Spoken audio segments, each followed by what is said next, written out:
Seja bem-vindo, seja bem-vinda à nossa aula de hoje, em que eu trato com você de modo mais detalhado do tema da hipoteca. A hipoteca, que é o direito real de garantia que vincula um bem imóvel à satisfação de um crédito. Portanto, não havendo o pagamento da dívida, que está ali assegurada, poderá o credor hipotecário levar esse imóvel a leilão. Importante recordar que levar a leilão é exercer o direito de excursão, o direito de vender esse bem, no caso aqui imóvel, para obter o recurso necessário à satisfação do crédito. A hipoteca, assim como o penhor, são direitos reais muito importantes no meio negocial, porque propiciam a chamada caução real, ou caução pelo oferecimento de um bem. E por que a caução pelo oferecimento desse bem, tanto móvel quanto imóvel, acabou se transformando numa garantia muito importante e muito valorizada? Porque fica esse bem de fato comprometido com a satisfação daquele direito. Não importa, por exemplo, se o devedor perderá outros bens, não importa se ele ficará insolvente em relação a outras obrigações, aquela obrigação já está garantida. E é essa a vantagem principal da caução real sobre, por exemplo, a fiança. Importante destacar que a fiança, o aval, são também garantias, porém garantias de natureza pessoal, garantias fidejussórias. E por esse motivo, não há a subordinação de um bem determinado como garantia. Pelo contrário, nas garantias pessoais, todo o patrimônio do devedor responde pela sua obrigação.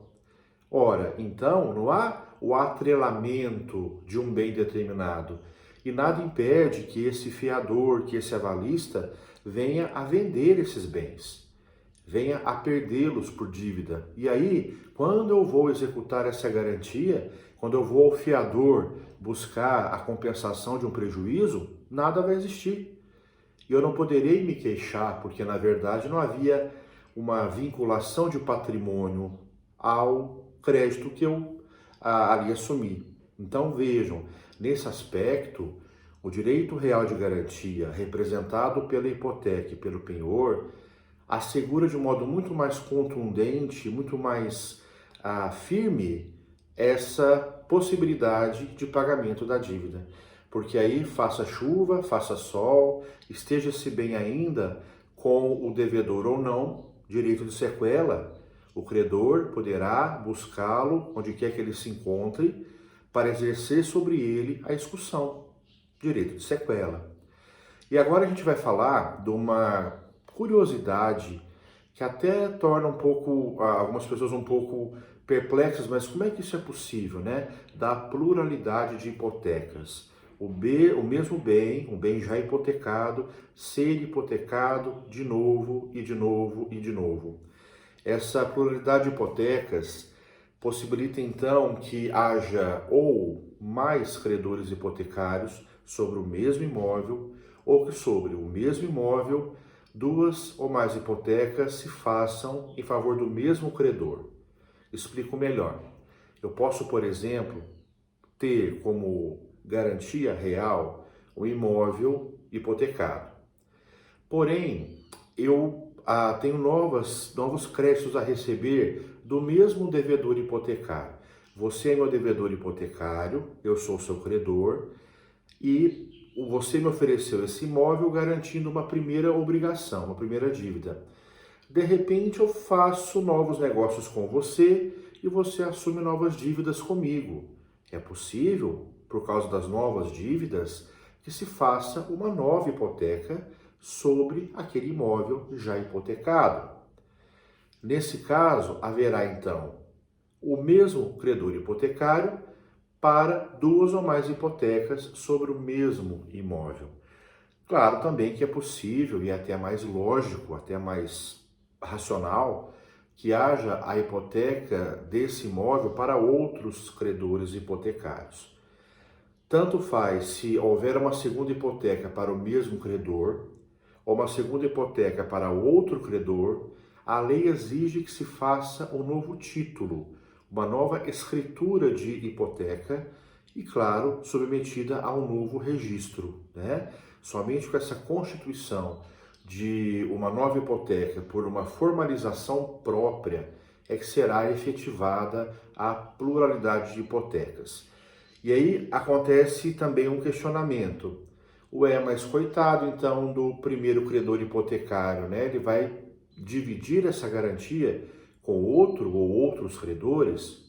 Sim, mas veja, o credor hipotecário que chegou primeiro tem a chamada preferência de execução hipotecária. Essa preferência de execução hipotecária dá ao primeiro credor hipotecário prioridade de atendimento. Isso quer dizer que os outros credores que forem chegando não serão preferenciais, não serão priorizados, serão chamados credores quirografários. Credor quirografário é o credor que não tem privilégio, é o credor secundário, é aquele que recebe se sobrar alguma coisa.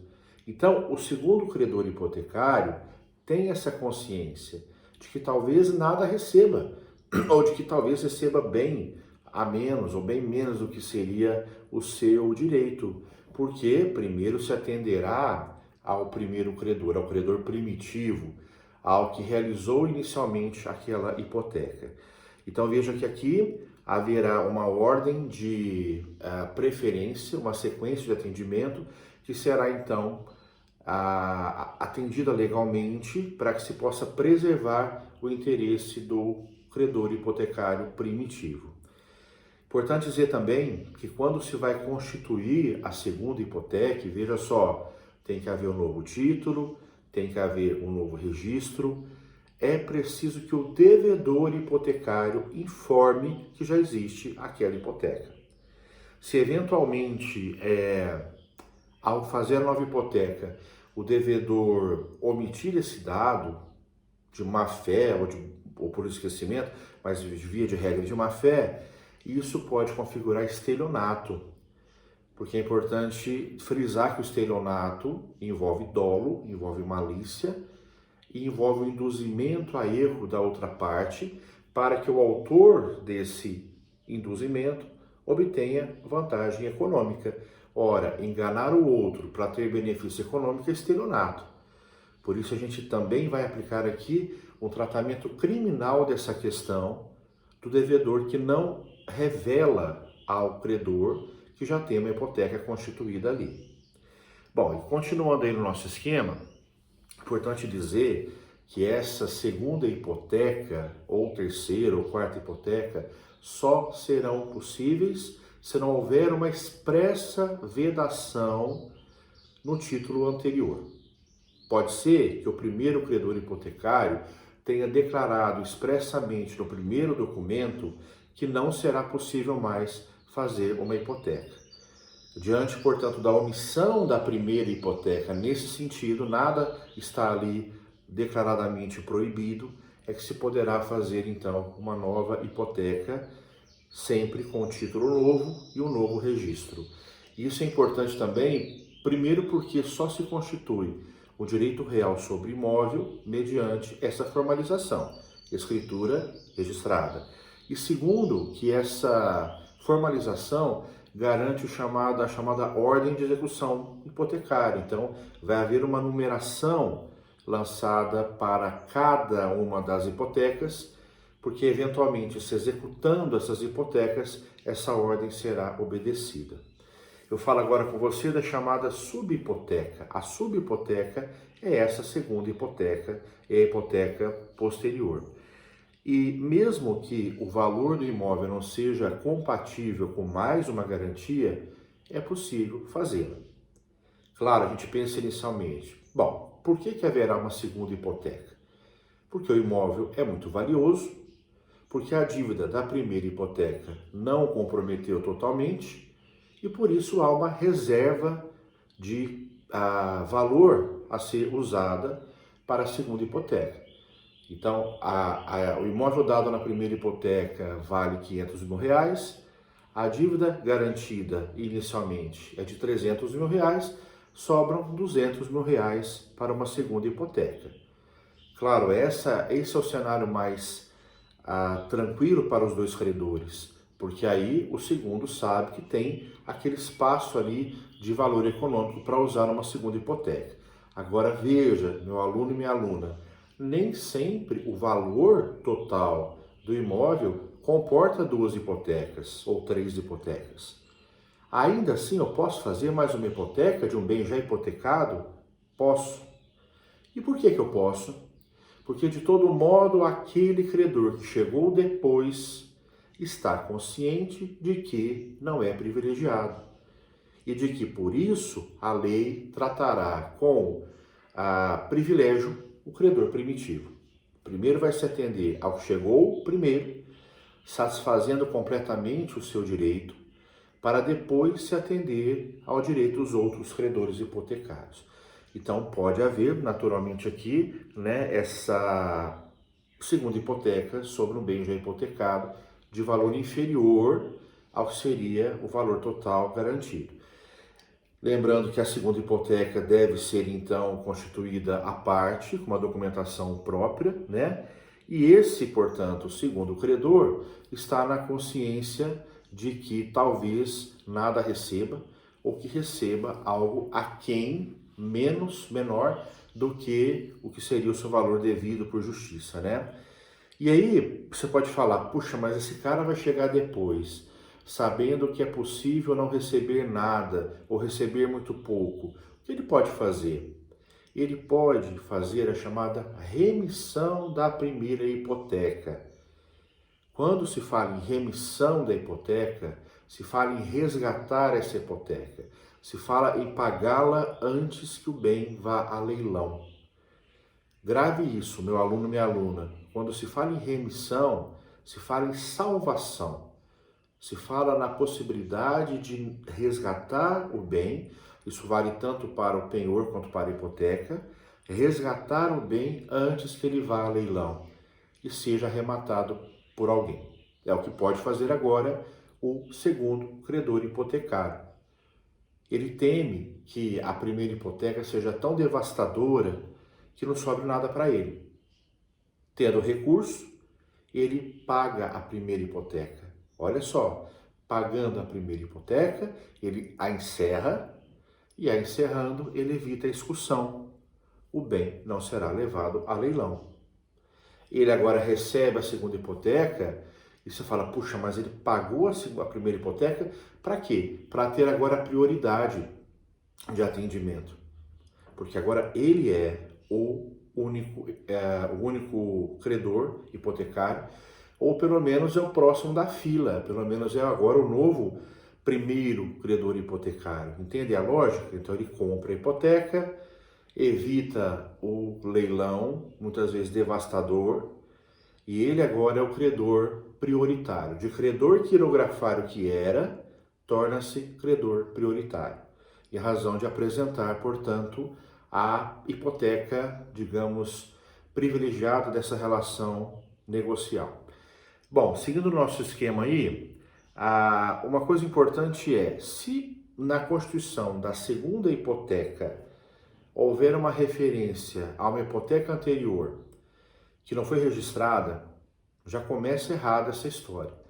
Porque para que a primeira hipoteca tenha validade efetiva, deveria ter havido o seu registro no cartório imobiliário, porque efetivamente é o registro que dá origem ao direito real sobre bem imóvel, não é um mero contrato. O instrumento público ou particular, quando usado na constituição de direito real, ele é apenas o primeiro passo. Simplesmente formaliza a constituição do direito real, mas a sua efetivação, a sua consumação para efeito erga omnes só acontecerá no registro. Por isso o registro é o ato formal que dará efetividade aqui à hipoteca. E de repente se faz uma segunda hipoteca com a escritura pública e lá está constando que há uma hipoteca anterior que não foi registrada. Olha que abalo aqui, Porque o cara vai falar, bom, mas há uma primeira hipoteca, por outro lado, não foi registrada. Se não foi registrada, não foi efetivada. A lei oferece um meio termo, um caminho aqui intermediário para que se possa regularizar essa situação. O oficial do cartório de registro de imóveis vai sobrestar o registro da segunda hipoteca. Sobrestamento significa suspensão. Ele vai suspender o registro da segunda hipoteca e vai dar o prazo de 30 dias para que o credor da primeira hipoteca providencie o seu registro. Olha que bonzinho que ele está sendo. A lei ainda vai dar essa possibilidade de o oficial esperar 30 dias.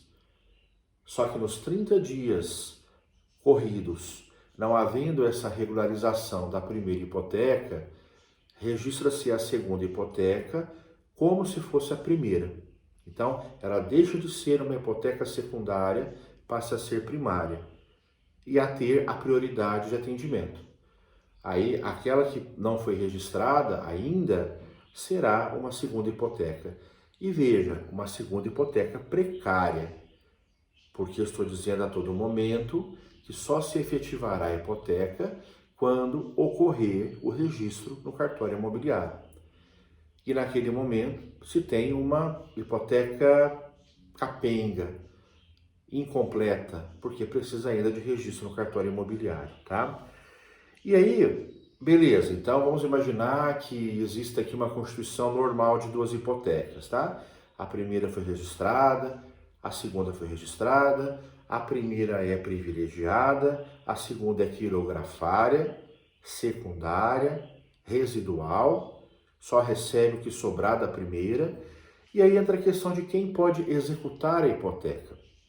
Na verdade, diz o Código Civil que o credor da segunda hipoteca tem que aguardar o credor da primeira hipoteca executar a sua, né? E aí, só se houver insolvência do devedor é que o credor da segunda hipoteca poderá executá-la primeiro. Explicando melhor, insolvência é o estado patrimonial negativo do devedor, quando ele passa a apresentar mais dívidas do que bens. Diante disso, o credor poderá ter o receio de nada receber. Ele entra com o processo de insolvência civil. É o mesmo processo que lá em direito empresarial será chamado de falência. A falência é uma insolvência na área comercial. Na área civil se fala em insolvência, que é a mesma coisa. Um estado de desequilíbrio patrimonial em que os bens do devedor não são suficientes para saldar as suas obrigações. Ora, agora, quando há esse cenário de completa incerteza, o segundo credor hipotecário poderá executar a hipoteca. E poderá também, uma outra situação, não é mais insolvência, tá? Poderá também, quando venceu a hipoteca do primeiro credor hipotecário e ele se manteve inerte. Não foi executar a hipoteca, não foi tomar as providências legais, está lá dormindo. Nesse contexto, pode também o segundo credor hipotecário, no caso aí, né, motivar essa execução, né? Se ele perceber que essa é uma omissão do primeiro credor, ele pode promover aí a execução da hipoteca, alegando exatamente que não houve a iniciativa do primeiro interessado. Importante destacar que se não houver esse procedimento, talvez aconteça um comprometimento não só do interesse do primeiro credor hipotecário, mas também do segundo.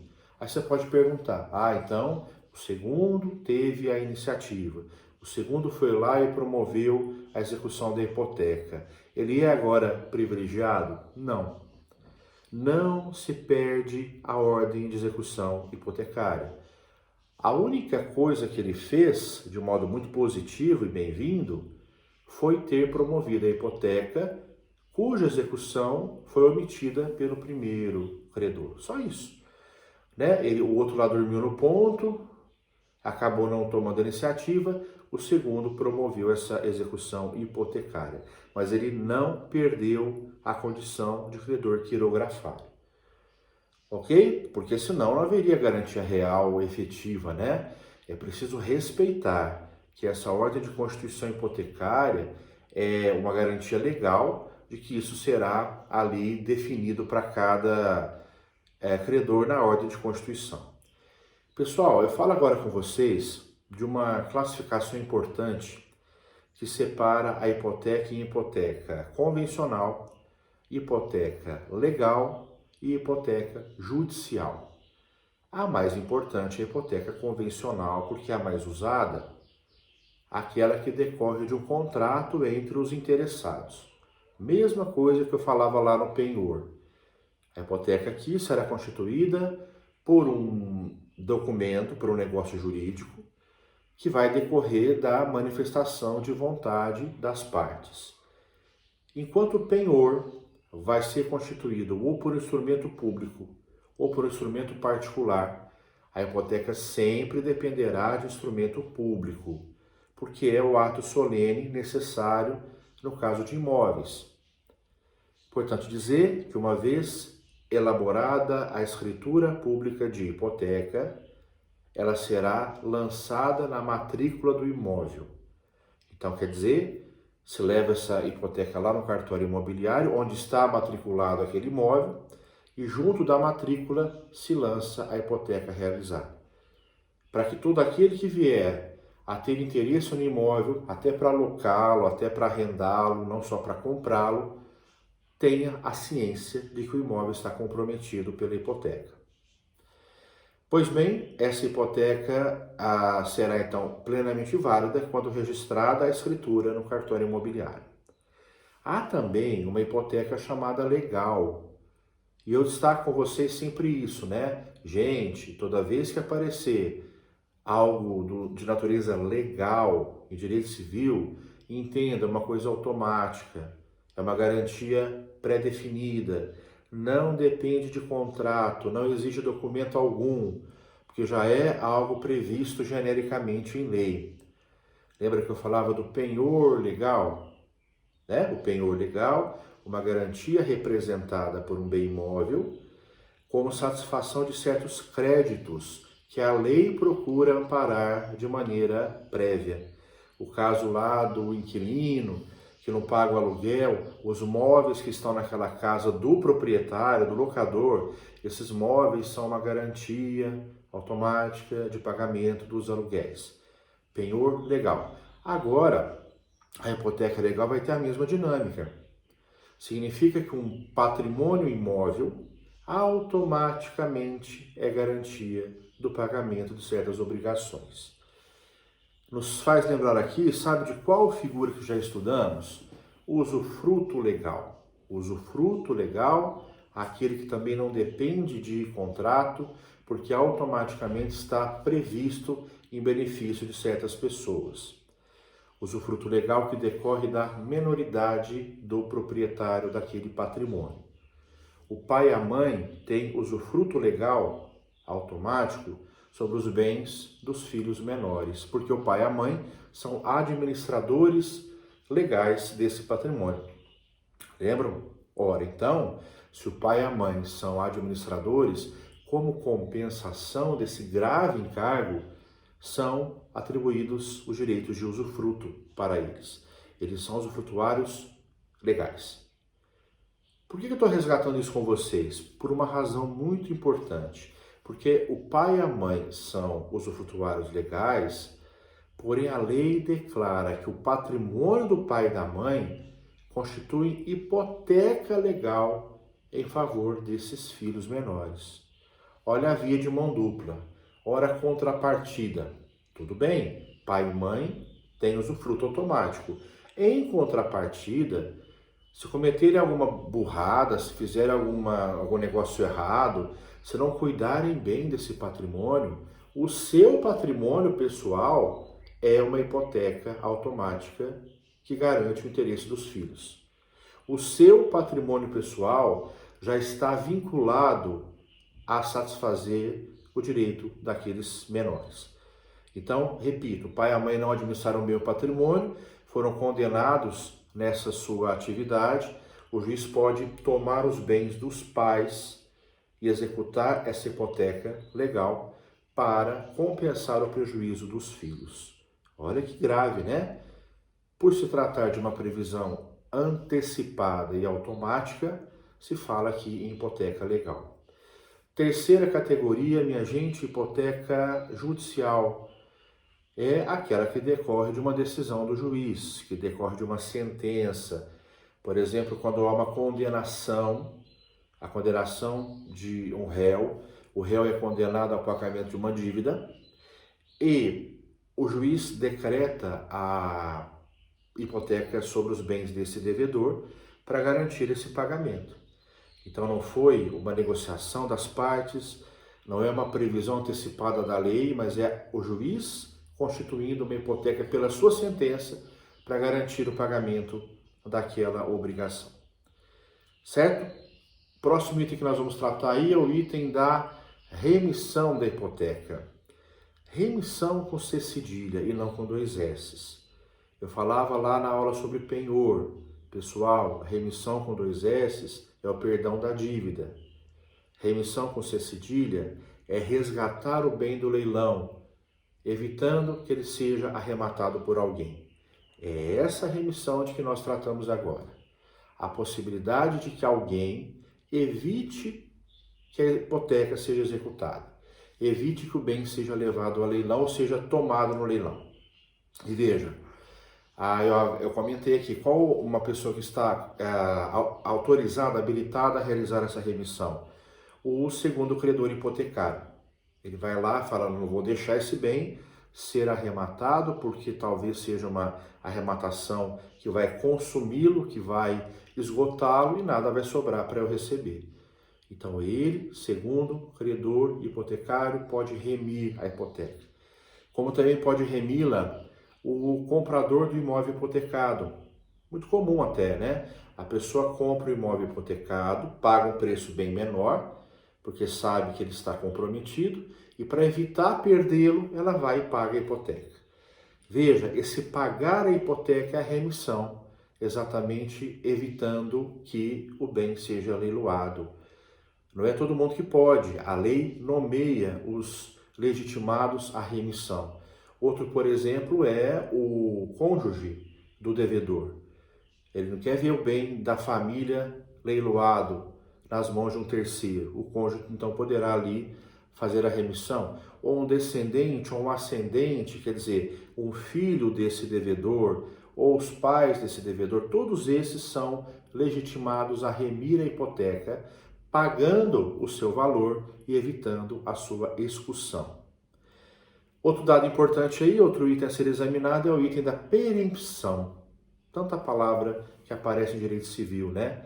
A gente aprende preempção, aprende prelação, agora aparece perempção. Perempção é o esgotamento da hipoteca quando ela completa 20 anos. É uma forma, digamos, especial e peculiar de extinção. A hipoteca desaparece ao completar 20 anos, porque ela durou um tempo razoável. Não quer dizer que automaticamente a garantia fique perdida. A única ressalva que se faz aqui é a necessidade de um novo instrumento público com um novo registro para que se mantenha o número de ordem da hipoteca constituída. Então, por exemplo, eu dei a você um imóvel como garantia, a dívida está lá correndo, né? E essa garantia já alcançou 20 anos. Perempção, acabou a hipoteca. Eu posso, com você, constituir um novo título de hipoteca, constitutivo de hipoteca, fazendo um novo registro. Então, nós renovamos a hipoteca. E essa renovação da hipoteca garante o número de execução hipotecária. Se eu fui, por exemplo, o primeiro credor hipotecário, ou você, o primeiro credor hipotecário, nesse caso se mantém a prioridade, o privilégio em razão da renovação da hipoteca por um novo instrumento e um novo registro. Importante dizer, pessoal, que a hipoteca legal, lembra? Patrimônio dos pais são hipoteca de garantia aos filhos menores. Essa hipoteca não tem perempção, ela vai se mantendo enquanto houver aquele contexto que justifique mantê-la. A única coisa é que a cada 20 anos ela deve ser especializada. O que é isso? Tem que haver uma renovação dos dados lá no cartório. Mas não tem que haver novo instrumento, não haverá instrumento, na verdade, né? Porque não haverá aqui uma constituição por contrato. Mas ela tem que ser renovada, né, entre as partes, fazendo-se uma atualização dos bens. Então, há uma atualização do patrimônio, uma nova definição de dados, para que se possa, então, atualizar esses dados e manter essa hipoteca legal em benefício de certas pessoas. Para encerrar com você, o tema da extinção da hipoteca, que muito nos lembra a extinção do próprio penhor. A hipoteca será encerrada, perdão, quando houver a extinção da obrigação garantida por essa hipoteca. É a regra pela qual, desaparecendo o principal, desaparece o seu acessório. Ora, se a hipoteca é uma obrigação ou é um elemento secundário, que só existe em função de uma dívida, se a dívida é extinta, ou porque foi paga, ou porque prescreveu, automaticamente também é extinta a hipoteca. Segunda situação, perecimento do objeto. Olha como é a mesma coisa do penhor. Perecendo o objeto, perece o direito que sobre ele é exercido. Então, se eu não tenho mais o imóvel, não tem mais a hipoteca.